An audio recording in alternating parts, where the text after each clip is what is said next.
Hey guys, this is an introduction for our Renal Voice podcast featuring me, Karthik Prasad, and And Danish Ahmed. so please stay tuned.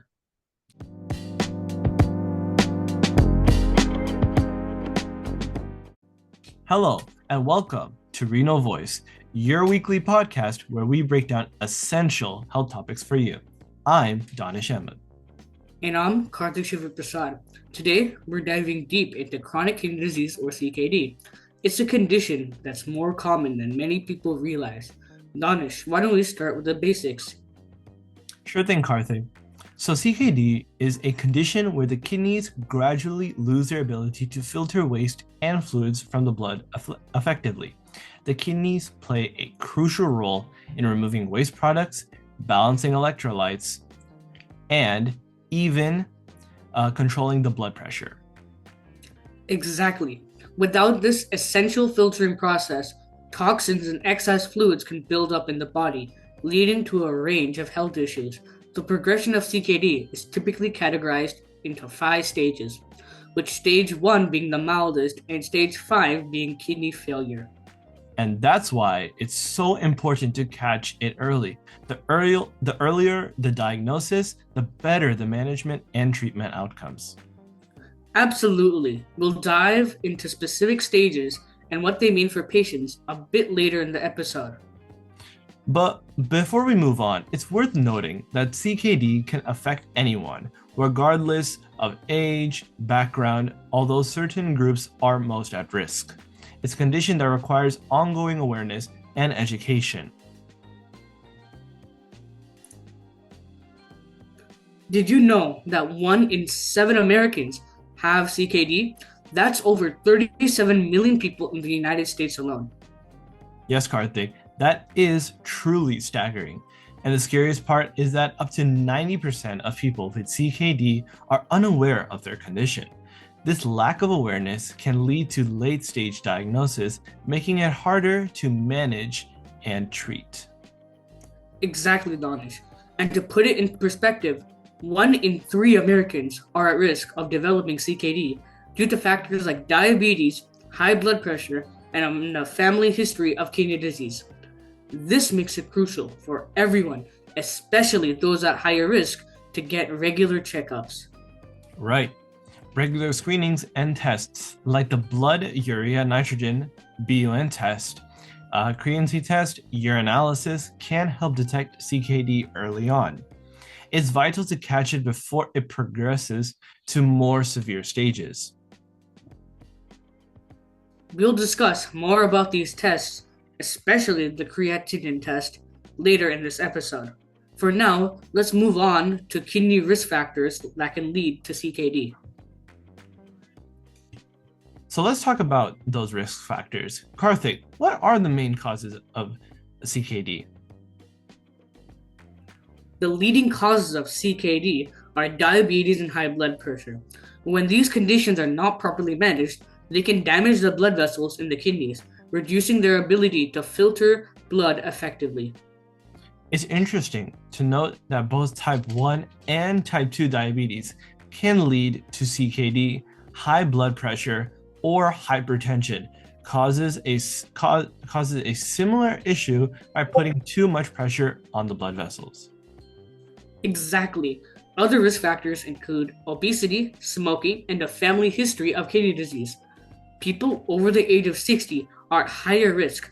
Certain ethnic groups, such as African Americans, Hispanics, and Native Americans, are more prone to developing CKD due to genetic and socioeconomic factors. That's right. It's crucial to be aware of these factors.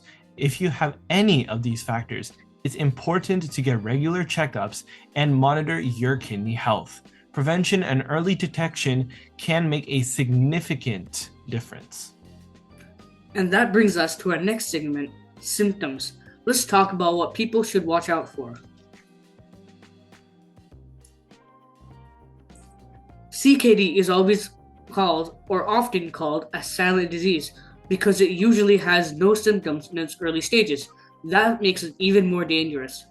That's right, Karthik. By the time symptoms do appear, the kidneys may already be significantly damaged. Symptoms can vary depending on the severity of the disease. The common ones include fatigue, swelling in the legs and feet, changes in urination, nausea, and even shortness of breath. Some people may also experience high blood pressure and persistent itching. It's important to note that these symptoms can be related to other health issues, which is why CKD often goes undiagnosed until it's advanced. One thing to note though is that persistent itching is usually a symptom of high phosphorus levels and sometimes high potassium levels, which could lead to early heart disease as well. Yes, that's why regular checkups and kidney function are so important, especially for those at a higher risk. Early detection can prevent further damage and improve the quality of life for those who are affected. Let's break down some of these symptoms in more detail. For example, changes in urination can include a decreased amount of urine, dark colored urine, or even blood in the urine. Swelling, particularly in the legs, ankles, and feet, can cause or can occur due to fluid retention caused by impaired kidney function. Fatigue and shortness of breath can result from anemia, a common complication of CKD. When the kidneys are not functioning properly, they produce less of a hormone called erythropoietin, which is responsible for stimulating red blood cell production. Exactly. And high blood pressure is both a cause and a consequence of CKD. It can damage the kidney's blood vessels, and in turn, impaired kidney function can lead to increased blood pressure. So, how can we prevent CKD, Karthik?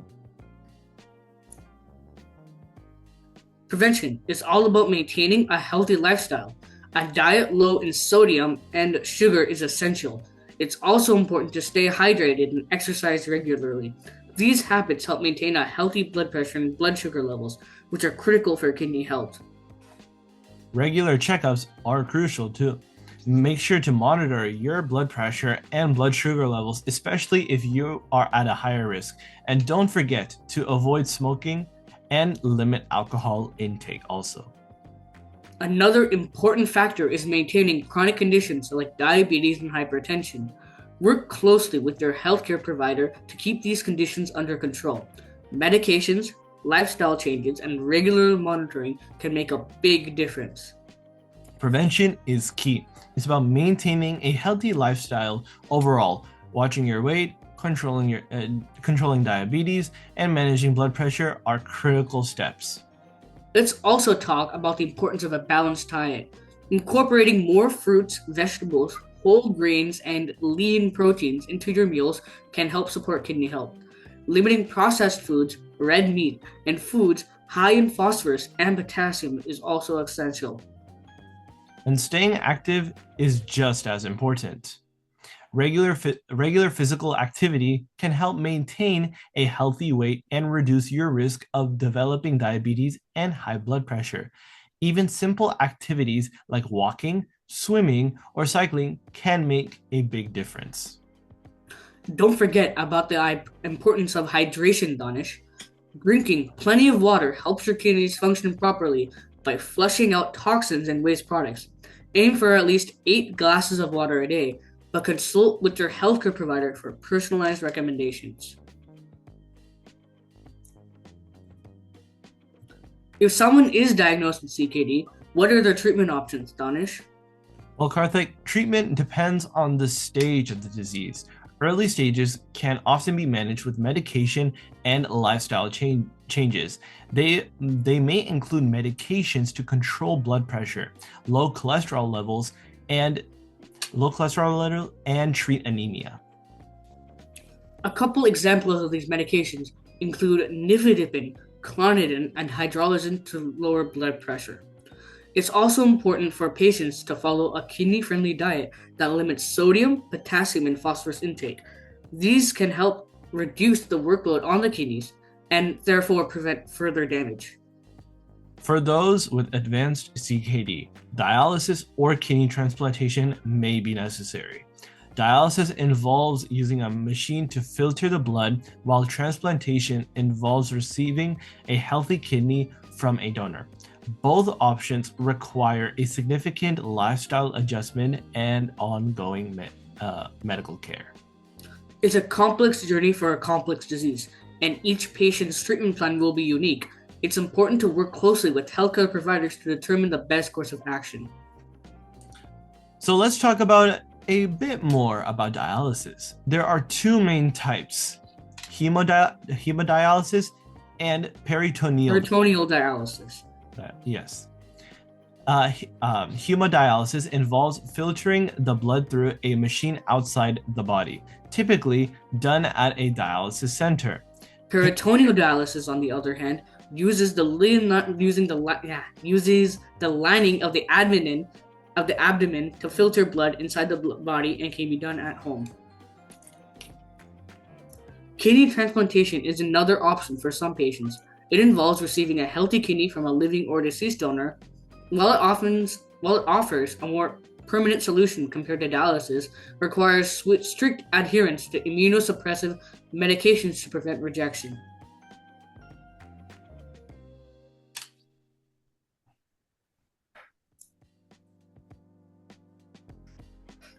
Now let's look at the impact of healthcare. CKD has a significant impact on healthcare costs as well. Absolutely, Karthik. CKD accounts for 24% of Medicare's budget and 7% of spending for just 1% of beneficiaries with end-stage kidney disease. The financial burden on patients and the healthcare system is enormous, making prevention and early detection even more critical. Beyond the financial aspect, there's also the human aspect. CKD affects patients' quality of life, their ability to work, and their overall health being. It's a condition that requires ongoing management and support.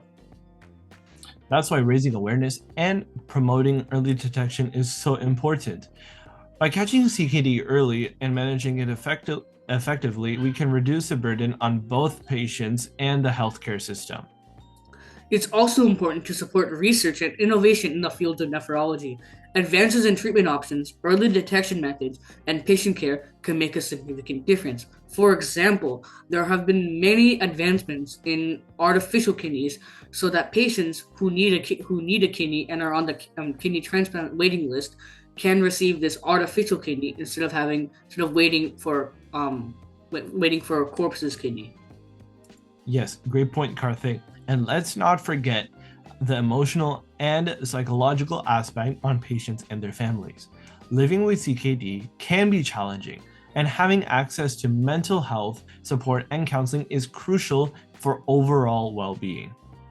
Absolutely. It's providing about holistic care that addresses not only the physical aspects of the disease, but also the emotional and social needs of patients.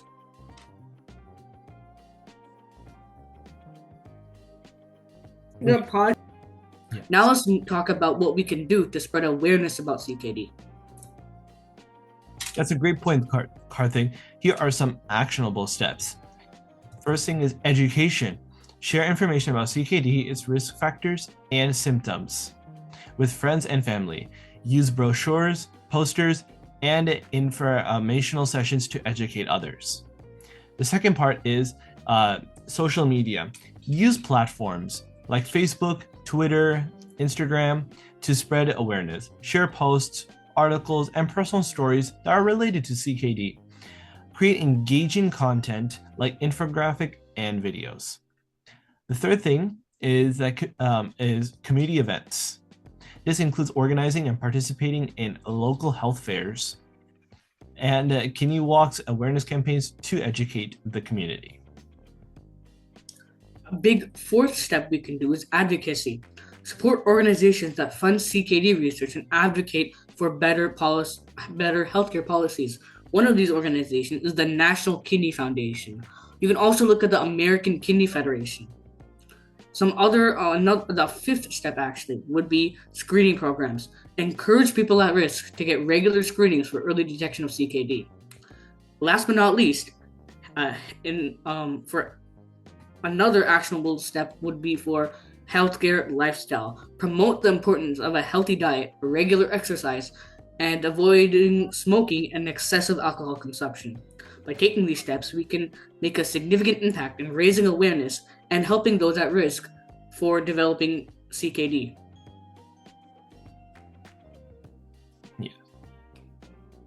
Yes. And by taking these steps, we can make a significant impact in raising awareness and helping those at risk or living with CKD. Let's also highlight some organizations that are doing great work in this field, like the National Kidney Foundation, as what Karthik had mentioned about, and the American Association of Kidney Patients. Supporting these organizations through donations or volunteer work can make a big difference. It's also important to note that many of these organizations have local chapters. For example, in the Bay Area, you have the Bay Area Association of Kidney Patients, which is just a chapter of the American Association of Kidney Patients. And don't forget to share your own stories and experiences. Personal testimonies can be powerful tools in spreading awareness and encouraging others to take action. Together, we can make a difference in the fight against CKD. That wraps up today's episode on an introduction to CKD. Remember, awareness and early detection are crucial. Thanks for tuning in into Renal Voice. Don't forget to subscribe and leave us a review. Until next time, stay healthy and informed. Thank you. Hey guys, so this is more of a recap of the previous part of the video we just watched. However, we also dive into a couple concepts a little more in depth. So thanks for sticking around. Yes. And so here's our presentation for understanding chronic kidney disease. So our agenda for today is that first we'll talk about the introduction to CKD.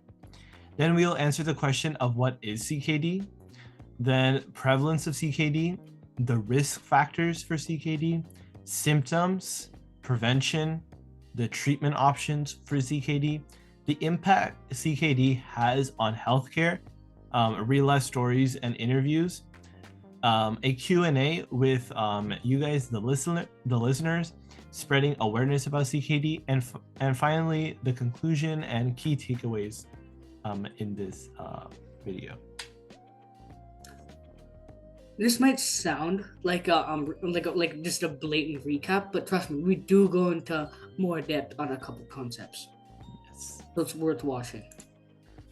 So first off, I would like to point out, this is an introduction to chronic kidney disease as well. This video that you watched before is an introduction. These are some essentials, and this nowhere nearly covers the vast anatomy or the vast function of the kidney as a whole. So first off, I want to cover I want to give you an overview of CKD. So CKD, or chronic kidney disease, is a progressive decline in kidney function over a period of months or years, leading to impaired filtration of waste products from the blood. So I also want to highlight the importance of awareness. Increased awareness can lead to early detection and management, significantly reducing complications linked to advanced stages of CKD. Again, this podcast is an introduction for the average viewer, for the average person, and aims to educate listeners about CKD, its implications, and how to manage and prevent it, featuring expert insights and patient stories. Or not necessarily patient stories, we'll cover patient stories later though. Okay, so to answer the question of what is CKD, so the definition of CKD is that chronic kidney disease is defined as blood flow and filtering impairment from the kidneys, often classified into 5 stages with varying degrees of severity and treatment requirements. Healthy kidneys perform essential functions such as waste elimination, fluid and electrolyte balance, and hormone regulation, critical to blood pressure and production of red blood cells.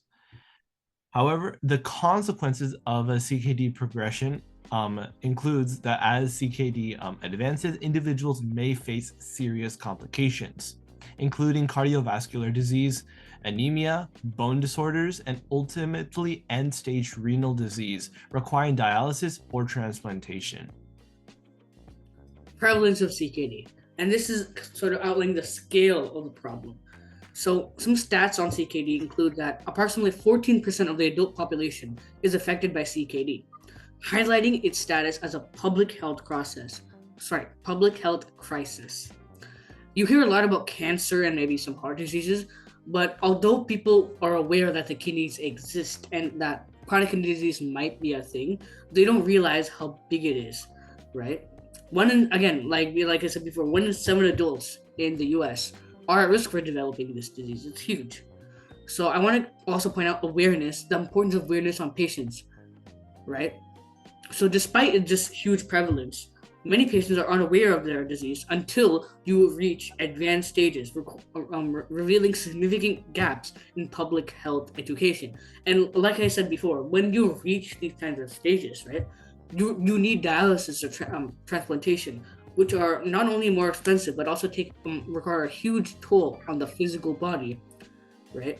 And all of this could have been avoided if you just prevented the disease from ever occurring to you as a whole. So the risk for developing CKD. Emerging data suggests that individuals with risk factors such as obesity or family history of kidney disease face a markedly higher risk of developing CKD. Yes, and risk factors of CKD, understanding the vulnerability is also very important to understand.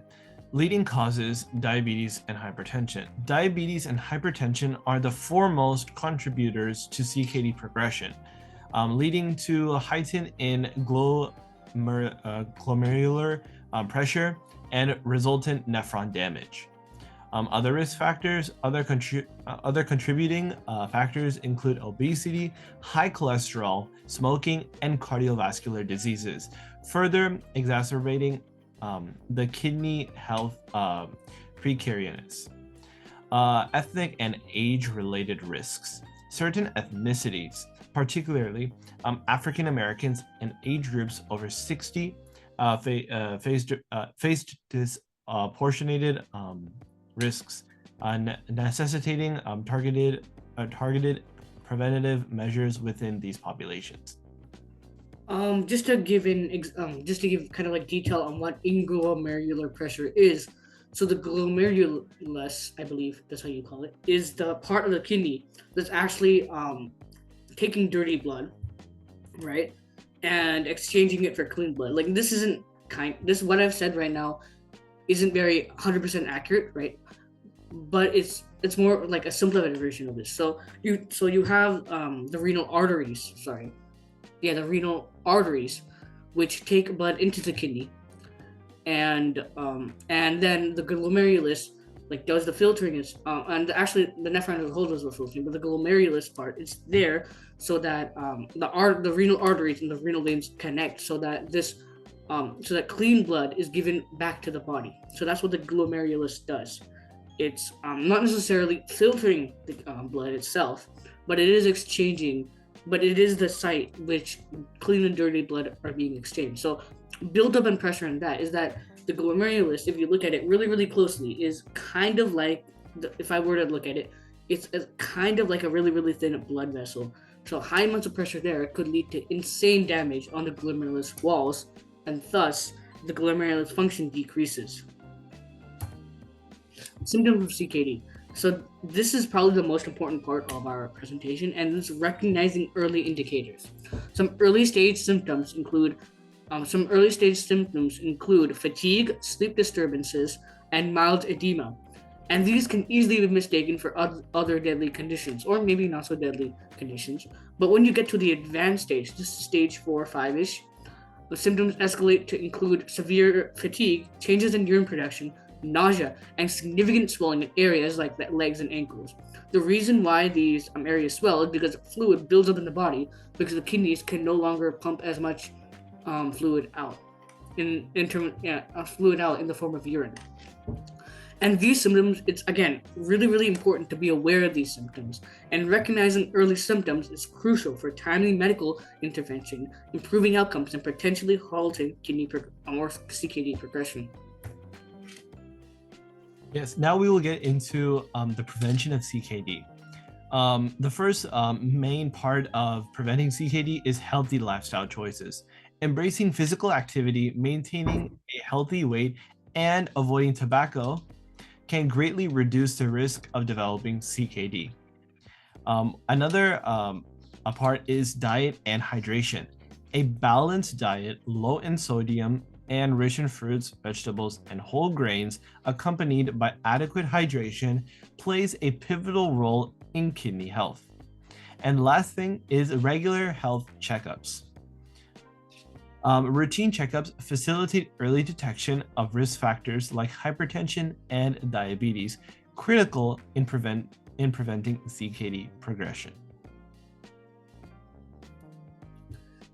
So now we'll cover some treatment options for CKD, and these are essential management strategies. So first off, let's talk about management in the early stages. These include lifestyle modifications alongside pharmacological interventions which can effectively manage CKD symptoms and slow progression, particularly in the initial stages. Now when you have advanced CKD or progresses to advanced CKD, dialysis becomes a very necessary intervention, and transplantation offers a long-term solution when dialysis is not sufficient. It's important to note that for patients with CKD, right, most of them meaning a large percentage of patients with advanced CKD usually opt in for transplantation. But the thing is, like, there's a huge kidney shortage right now, so they're put on a wait list, and when they are on that wait list, they undergo dialysis. So dialysis is a lot of times seen as a short-term solution, whereas transplantation is until you get a transplant, and then transplantation lasts for much longer. Now, I also want to talk about a kidney-friendly diet. And even if you don't have CKD, having a kidney-friendly diet is essential. And in this diet, diet, you're restricting protein, potassium, and phosphorus while enhancing overall nutrition. Now, as someone who has CKD, this is very important to follow. But for the general public, it's just best to reduce sodium. Right, you don't want to reduce protein too much, and potassium and phosphorus are important for heart health as well. So it really depends on things like on factors such as sometimes your race and whether someone in your family has CKD. Okay, and now we have the impact of CKD on healthcare. So one thing is healthcare costs. CKD imposes significant financial burdens due to ongoing treatments and hospitalizations, straining healthcare resources and budgets. CKD's progression to end-stage renal disease, also known as ESRD, poses substantial costs to Medicare, necessitating effective care management and prevention strategies.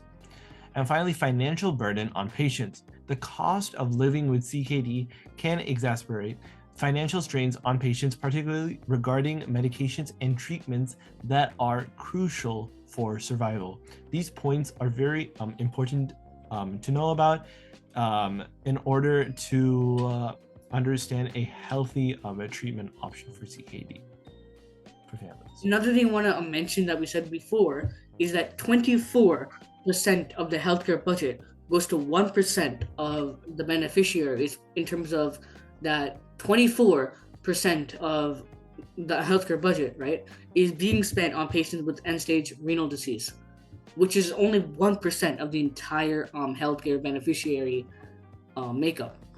So that's very important for you to think about.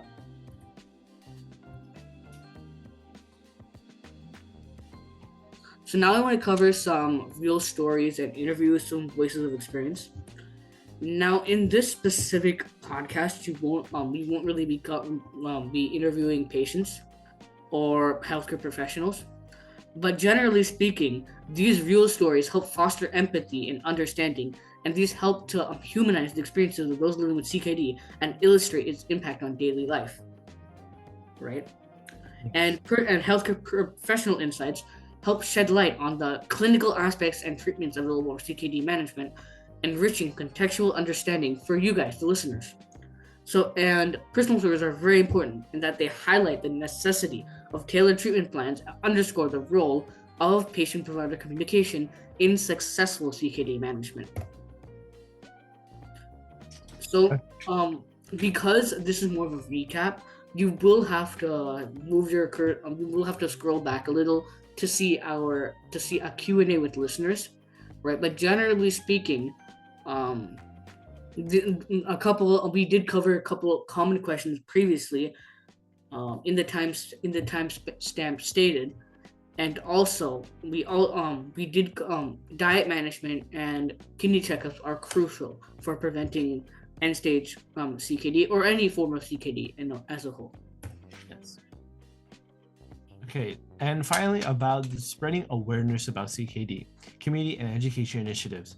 So for education initiatives, workshops and seminars are fundamental in educating individuals about CKD, ensuring the community understands risk factors and management strategies.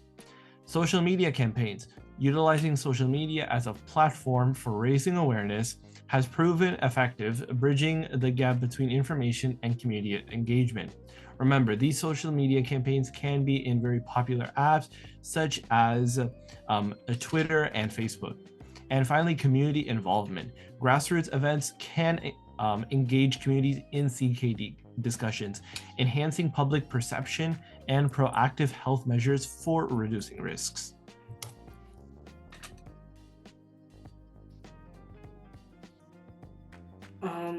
So another thing to point out is, as a member of Renal Reach, our organization, we are doing all of these things, but it would be crucial if you guys, the viewers, could help us as well. So, although obviously um, we are restricted logistically to our local organizations, it would be crucial if you were to look at, for example, the the like for example the American Kidney Federation or the National Kidney Foundation, and find chapters, like local chapters, and support them. This could be financial supportment or also what the slide says. So now I want to go over a quick conclusion and key takeaways. So CKD is extremely important. It's a pressing public health challenge, warranting continuous engagement and awareness to mitigate its impacts. And we here strongly recommend, or I feel like most healthcare professionals, if not all, strongly encourage early detection rather than treatment. Right? We want not we want it would be very beneficial in the viewer's interest to detect kidney disease early on, rather than as fast as reducing morbidity associated with advanced stages of CKD. Finally, a systematic approach to address CKD's rising prevalence fundamentally requires education, community participation, and healthcare access, all of which we provide here. Thank you so much for tuning in to Renal Voice, and we hope you guys have a great day. Yes, thank you so much for listening.